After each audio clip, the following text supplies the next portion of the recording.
नमस्कार दोस्तों, स्वागत है आपका हमारे YouTube चैनल जरदारी क्लासेस में। दोस्तों तो यहाँ पे हिंदी की सीरीज़ में आज हम आपके ला रखे हैं संज्ञा एवं सर्वनाम के MCQ। यहाँ पे आपको पता होगा कि जो हमारा संज्ञा और सर्वनाम वाला टॉपिक था वो पिछली 2 वीडियो में हम कवर करा चुके हैं। तो जिन्होंने अभी तक वो वीडियो नहीं देखी है तो आप उस वीडियो को जरूर देखिएगा। आपको संज्ञा सर्वनाम से संबंधित सभी कॉन्सेप्ट मैंने उस वीडियो में बता रखे हैं और यहाँ पर मैं MCQ ला रखा हूँ, ताकि यहाँ पे होता है कि जो भी हम टॉपिक कंप्लीट कराते हैं उसके बाद हम उसके MCQ प्रैक्टिस सेट लेके आते हैं, ताकि आप एग्जाम देने जब जाओगे तो आपकी प्रैक्टिस बनी रहे, आपको ये समझ में आ सके कि कैसे क्वेश्चन एग्जाम में बनते हैं। तो चलिए दोस्तों, आज की वीडियो शुरू करते हैं।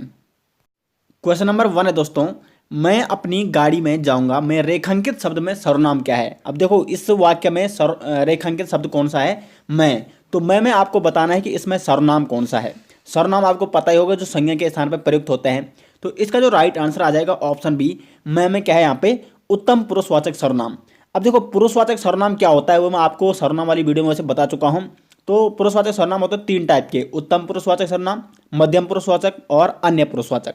तो उत्तम पुरुष जो वक्ता होता है, जो बोल रहा है, ठीक है। तो मैं अभी बोल रहा हूँ यहाँ पे मैं अपनी गाड़ी में जाऊँगा, तो यहाँ पे मैं क्या हो जाएगा, उत्तम पुरुषवाचक सर्वनाम हो जाएगा। तो बी ऑप्शन इसका राइट आंसर हो जाएगा। क्वेश्चन नंबर 2 है यहाँ पे, जातिवाचक संज्ञा का उदाहरण है। तो ऑप्शन आप दे सकते हो यमुना, रहीम, ईटानगर या जामुन। देखो जातिवाचक संज्ञा क्या क्या होती है, जो किसी एक जाति का बोध कराती है। तो जाति में बहुत सारे व्यक्ति हो सकते हैं, जैसे मानव हो गया, मानव एक जाति है, उसमें जितने भी मानव जाति के लोग हो गए, स्त्री हो गया, पुरुष हो गया, वो सभी उसमें आ गए। तो यहाँ पे देखो ऑप्शन में आप पहले देखो, यमुना एक व्यक्तिवाचक संज्ञा है। व्यक्तिवाचक संज्ञा क्या होती है, जो सिर्फ एक ही होता है, वो एक ही होना चाहिए सिर्फ। तो यमुना नदी एक ही है। रहीम, रहीम भी एक नाम है, रहीम भी एक ही है। ईटानगर, ईटानगर भी एक शहर है। तो शहर भी क्या होते हैं, जितने भी शहर हैं, शहरों के नाम हैं, वो क्या है आपके व्यक्तिवाचक संज्ञा में आते हैं। अभी देखो यहाँ पे जामुन है, जो जामुन क्या है यहाँ पे जातिवाचक संज्ञा है। जामुन में जामुन कितने सारे हो सकते हैं, बहुत सारे हो सकते हैं। तो जामुन यहाँ पे क्या निर्देशित कर रहा है, क्या बोध करा रहा है, जामुन की जातियों का। जितने भी जामुन के पेड़ हैं, तो जामुन यहाँ पे क्या हो जाएगा, एक जातिवाचक संज्ञा हो जाएगा, क्योंकि जामुन के अंतर्गत बहुत सारे जामुन यहाँ पे आ सकते हैं। तो डी ऑप्शन इसका राइट आंसर हो जाएगा। क्वेश्चन नंबर 3 यहाँ पे, निम्न में से कौन सा शब्द जातिवाचक संज्ञा का उदाहरण नहीं है। तो यहाँ पे आपको ये बताना है कि जातिवाचक संज्ञा का उदाहरण कौन सा शब्द नहीं है। तो देखो गाय, गाय यहाँ पे जातिवाचक संज्ञा है। गाय के अंतर्गत बहुत सारी गाय आ सकती है, वो काली गाय हो सकती है, पीली गाय हो सकती है, सफ़ेद गाय हो सकती है। गाय के जितने भी प्रकार होते हैं, साहिवाल गाय या जितने भी प्रकार होते हैं गाय के, ठीक है, वो गाय जाति में आ गए। पर्वत, पर्वत में क्या आ सकते हैं आपके, हिमालय हो गया, आपका एवरेस्ट हो गया, जितने भी पर्वत हो गए वो पर्वतों की श्रेणी में आ गए। तो पर्वत भी एक जातिवाचक संज्ञा है। पंखा, पंखा में कितने भी पंखे आ सकते हैं, ठीक है, तो पंखा भी एक जातिवाचक संज्ञा हो गया। तो यहाँ पे जो हिमालय है वो जातिवाचक संज्ञा नहीं है। तो डी ऑप्शन राइट आ जाएगा, क्योंकि हिमालय एक ही पर्वत है। हिमालय क्या है, एक पर्वत का नाम है, वो एक ही पर्वत है। तो हिमालय यहाँ पे व्यक्तिवाचक संज्ञा का उदाहरण है, न कि जातिवाचक। तो निम्न में से कौन सा जातिवाचक संज्ञा नहीं है, डी ऑप्शन यहाँ पे राइट आंसर आ जाएगा। दोस्तों यहाँ पे मैं आपको एक एक उदाहरण समझाने की कोशिश कर रहा हूँ कि ताकि आपने संज्ञा और सर्वनाम जो वीडियो है अगर आपने वो देखी है तो यहाँ पे आपका और जो कॉन्सेप्ट है और क्लियर होता जाएगा।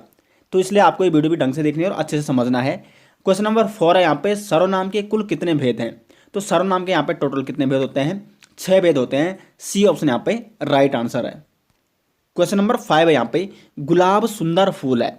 वाक्य में गुलाब क्या है, व्यक्तिवाचक संज्ञा है, जातिवाचक संज्ञा, समूह या भाववाचक संज्ञा। तो ये तो नहीं हो सकते हैं।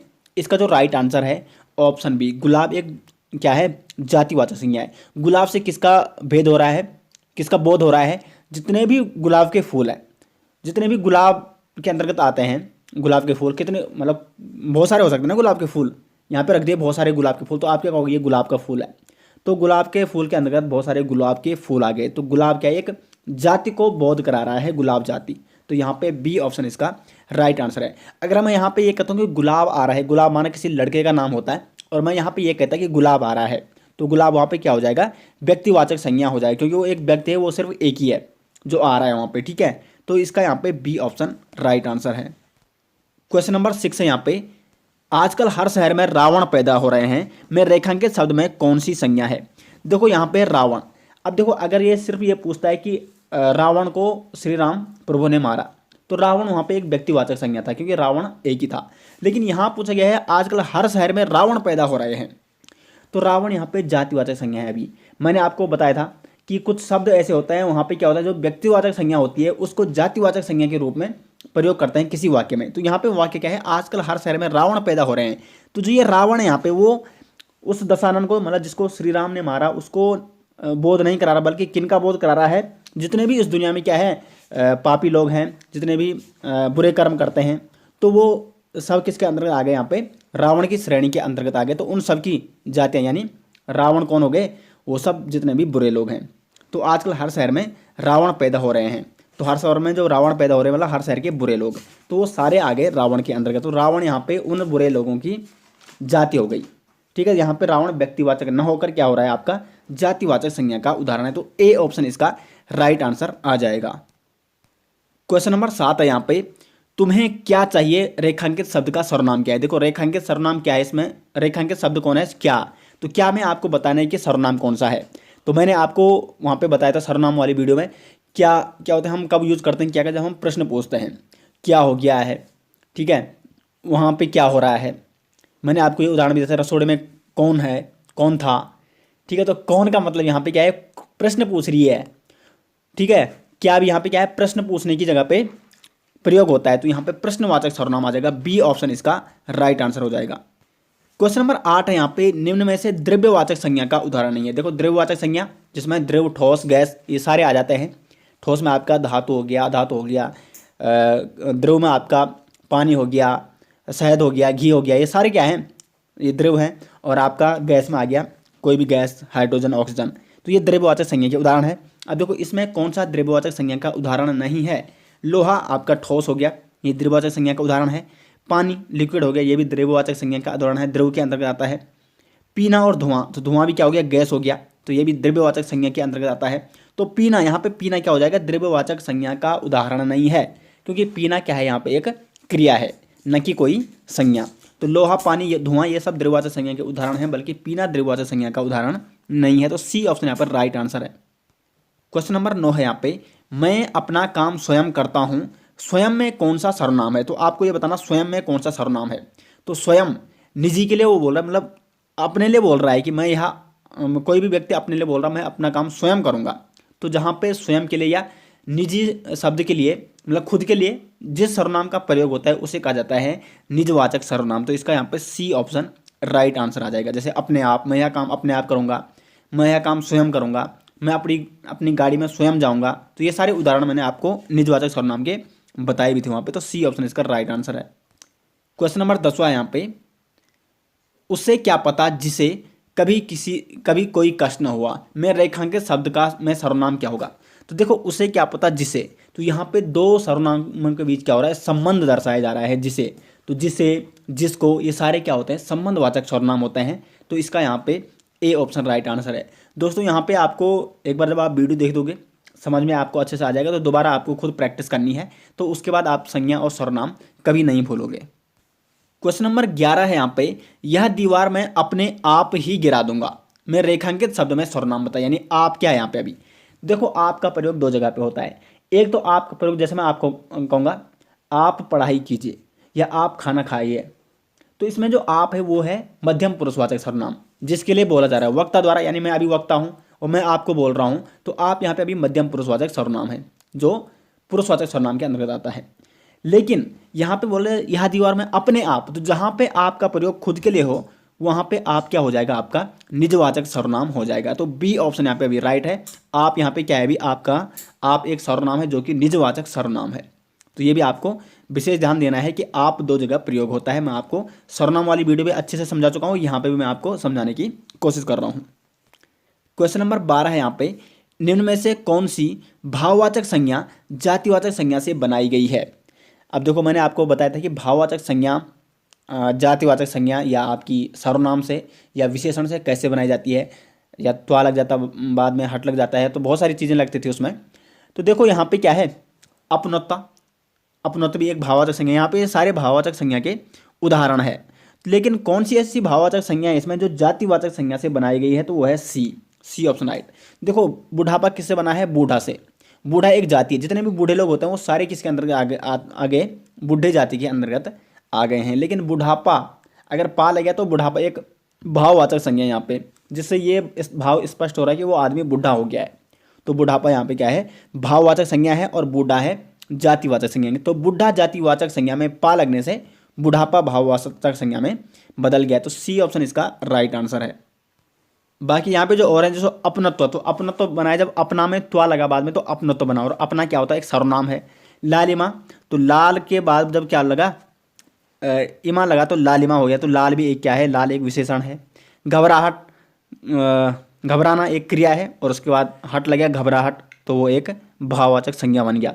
बाकी बुढ़ापा जातिवाचक संज्ञा से में क्या लगा, पा लगा तो भाववाचक संज्ञा बन गया। क्वेश्चन नंबर 13 है यहाँ पे, मध्यम पुरुष का प्रयोग किस वाक्य में हुआ है, यानी मध्यम पुरुषवाचक सर्वनाम, ठीक है, ये एक सर्वनाम है मध्यम पुरुषवाचक सर्वनाम। तो इसका प्रयोग किस वाक्य में हुआ है। आप बीमार हो गए थे, मैं आप अपने आप चली जाऊंगी, वह बीमार है या वह चली गई। देखो मध्यम पुरुषवाचक सर्वनाम क्या होता है, जिसमें आप किसके लिए, मतलब जिससे आप बात कर रहे हो उसके लिए, यानी जो क्या है, आप तो वक्ता हो और जो श्रोता यानी जो सुन रहा है आपकी बात, उसके लिए आप जिन शब्दों का इस्तेमाल कर रहे हो उसे कहते हैं मध्यम पुरुषवाचक सर्वनाम। तो आप बीमार हो गए हो, तो यहाँ पे जो आप है वो आप किसके लिए बीमार कर, मतलब किसके लिए प्रयोग कर रहे हो, जिससे आप बातें कर रहे हो कि आप बीमार हो गए हो। तो आप यहाँ पे क्या है, मध्यम पुरुषवाचक सर्वनाम है। तो मध्यम पुरुषवाचक सर्वनाम का प्रयोग किस वाक्य में हुआ, तो ए ऑप्शन इसका राइट आंसर आ जाएगा। बाकी यहाँ पे मैं अपने आप, तो आप तो यहाँ पे भी है, लेकिन मैंने आपको कहा था ना जहाँ पे आपका प्रयोग खुद के लिए हो, तो यहाँ पे आपका प्रयोग हो रहा है खुद के लिए, मैं अपने आप चला जाऊँगा, तो यहाँ पे क्या है, ये निजवाचक सर्वनाम है। वह बीमार हो गया, वह बीमार है, ये अन्य पुरुषवाचक सर्वनाम है। मतलब आप जिसके पास बोल रहे हो किसी अन्य व्यक्ति की बात आप कर रहे हो कि वह बीमार हो गया है, वह चली गई, वो एक अन्य व्यक्ति है, ठीक है। तो यहाँ पे जो आप है, ए ऑप्शन जो राइट आंसर है यहाँ पे वो है मध्यम पुरुषवाचक सर्वनाम का उदाहरण।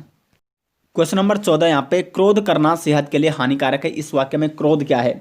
देखो क्रोध से एक भाव स्पष्ट हो रहा है कि वह व्यक्ति भी क्रोध में है, तो क्रोध यहाँ पे क्या है, भाववाचक संज्ञा है। तो बी ऑप्शन यहाँ पे राइट आंसर आ जाएगा। क्वेश्चन नंबर 15 यहाँ पे, बुढ़ापा भी एक प्रकार का अभिशाप है, इस वाक्य में बुढ़ापा शब्द की संज्ञा बताए। तो बुढ़ापा के बारे में आपको ऊपर ही बता चुका हूँ, बुढ़ापा क्या है, एक आपका जातिवाचक, बुढ़ापा एक भाववाचक संज्ञा है, बुढ़ा एक जातिवाचक संज्ञा है, और जब उसमें पा लिया गया बुढ़ापा, जिससे ये स्पष्ट हो रहा है कि वो जो व्यक्ति आपके सामने है, आपने किसी को बोल दिया उस व्यक्ति, मतलब वह उसमें बुढ़ापा आ गया है, तो बुढ़ापा एक भाव स्पष्ट हो रहा है कि वो व्यक्ति बुढ़ा हो चुका है। तो बुढ़ापा एक क्या है, भाव है, तो भाववाचक संज्ञा हो जाएगा। बी ऑप्शन इसका राइट आंसर हो जाएगा। क्वेश्चन नंबर 16 है यहाँ पे, सामने जो बड़ा महल दिखाई दे रहा है वह मेरा है, इसमें वह कौन सा सर्वनाम है।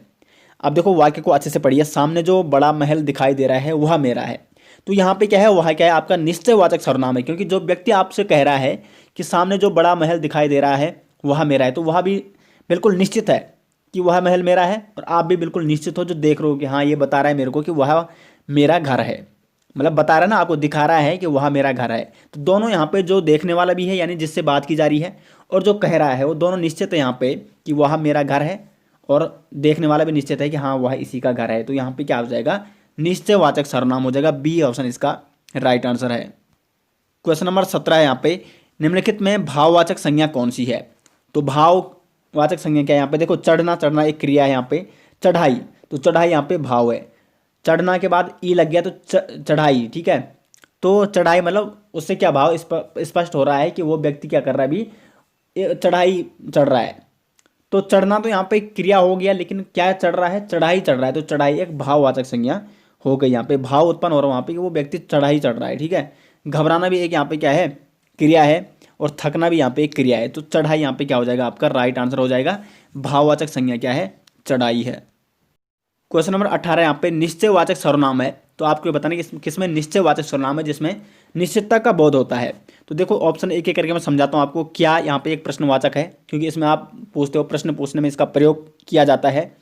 कुछ यहाँ पे क्या है, अनिश्चयवाचक सर्वनाम है, जैसे खाने में कुछ पड़ गया है, पता नहीं है, लेकिन वो क्या है उसमें, मतलब कुछ में उसमें क्या है, निश्चितता नहीं है। तो कुछ में यहाँ पे क्या है, निश्चितता नहीं है, खाने में कुछ पड़ गया है, निश्चित नहीं है क्या पड़ गया, तो यहाँ पे कुछ क्या है, अनिश्चयवाचक सर्वनाम है।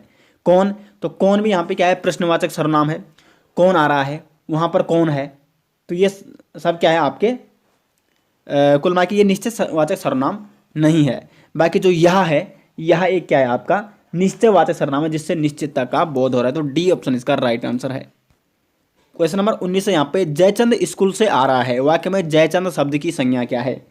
अब देखो जयचंद स्कूल से आ रहा है, यानी वो कोई व्यक्ति हो सकता है, वो लड़का हो सकता है, कोई जयचंद लड़कों का ही नाम होता है अधिकांशतः, तो वो एक व्यक्ति है, ठीक है। तो व्यक्तिवाचक संज्ञा इसमें ए ऑप्शन इसका राइट आंसर है। जयचंद वो एक ही है जो स्कूल से अभी आ रहा है, मतलब आपने किसी को कह दिया जयचंद आ रहा है, तो जयचंद का मतलब ये नहीं यहाँ पे कि बहुत सारे जयचंद एक साथ आ गए, वो एक ही व्यक्ति है अभी जो आ रहा है, तो यहाँ पे ये व्यक्तिवाचक संज्ञा है, तो ए ऑप्शन यहाँ पे राइट आंसर है।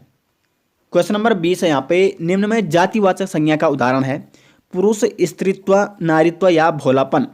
तो जो यहाँ पे पुरुष है, ए ऑप्शन इसका राइट आंसर है। पुरुष क्या है यहाँ पे जातिवाचक संज्ञा का उदाहरण है, जो सभी पुरुष, जितने भी पुरुष होते हैं उनका बोध करा रहा है, तो पुरुष एक जातिवाचक संज्ञा है पुरुषों की। स्त्रीत्व यहाँ पे एक भाववाचक संज्ञा है, जिससे स्त्री का बोध, स्त्रीत्व का बोध हो रहा है कि वो उसमें स्त्री के गुण हैं। नारीत्व, नारी का बोध हो रहा है। भोलापन, तो भोलापन भी यहाँ पे क्या है, एक भाववाचक संज्ञा है, भोलेपन का बोध हो रहा है, लेकिन पुरुष क्या है यहाँ पे एक जातिवाचक संज्ञा है। क्वेश्चन नंबर 21 है यहाँ पे, निम्न में समूहवाचक संज्ञा का उदाहरण है। तो समूहवाचक जिसमें कोई भीड़ हो, एक ग्रुप हो, कोई बहुत सारे व्यक्ति हों, उसमें सैनिक हो गया, सेना हो गया, गाय या भेड़। तो यहाँ पे जो सेना है, सेना में बहुत सारे सैनिक होते हैं, तो सेना यहाँ पे क्या है, एक समूहवाचक संज्ञा का उदाहरण है। बी ऑप्शन राइट है।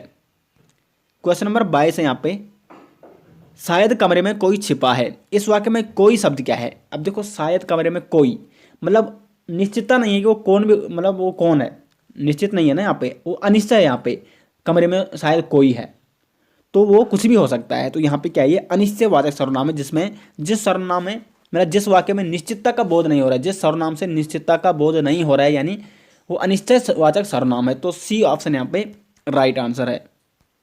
क्वेश्चन नंबर 23 है यहाँ पे, पुरुषवाचक सर्वनाम के कितने उपभेद हैं। तो जो पुरुषवाचक सर्वनाम के भेद या उपभेद वो कितने हैं, आपके यहाँ पे हैं 3 है। देखो सर्वनाम के होते हैं 6 भेद, फिर सर्वनाम का एक भेद है पुरुषवाचक सर्वनाम, और उसके यहाँ पे 3 भेद हैं। वो कौन कौन से यहाँ पे, वो है आपके उत्तम पुरुषवाचक सर्वनाम, मध्यम पुरुषवाचक सर्वनाम और अन्य पुरुषवाचक सर्वनाम। तो सर्वनाम वाली वीडियो में ये आपको पूरा डिटेल समझा चुका हूँ। जिसने अभी तक वो वीडियो नहीं देखी तो उस वीडियो को आप जरूर देखेगा। तो इसका ए ऑप्शन यहाँ पे राइट आंसर है। दोस्तों तो ये हो गया यहाँ पे संज्ञा और सर्वनाम से संबंधित MCQ। तो इसी टाइप के क्वेश्चन यहाँ पे एग्जाम में बनते हैं, और ये इसी टाइप के क्वेश्चनों पे आपको प्रैक्टिस करनी है, जितनी ज़्यादा हो सके आपको प्रैक्टिस करती रहनी है। एक बार आपको अच्छे से आपने समझ लिया, उसके बाद MCQ प्रैक्टिस कीजिए, उससे ज़्यादा कॉन्सेप्ट यहाँ पे क्लियर हो जाता है। और हमारा उद्देश्य यही है कि आपको अधिक से अधिक टॉपिक पर यहाँ पे वीडियो ला के दें, और अधिक से अधिक यहाँ पे आपको अच्छे से समझाने की कोशिश करें। तो दोस्तों आशा करते हैं आपको वीडियो पसंद आई। वीडियो को लाइक, शेयर, और वीडियो कैसी लगी वीडियो के बारे में कमेंट बॉक्स में अपनी राय ज़रूर दें। मिलते हैं दोस्तों नेक्स्ट ऐसी इंटरेस्टिंग वीडियो के साथ, तब तक के लिए धन्यवाद।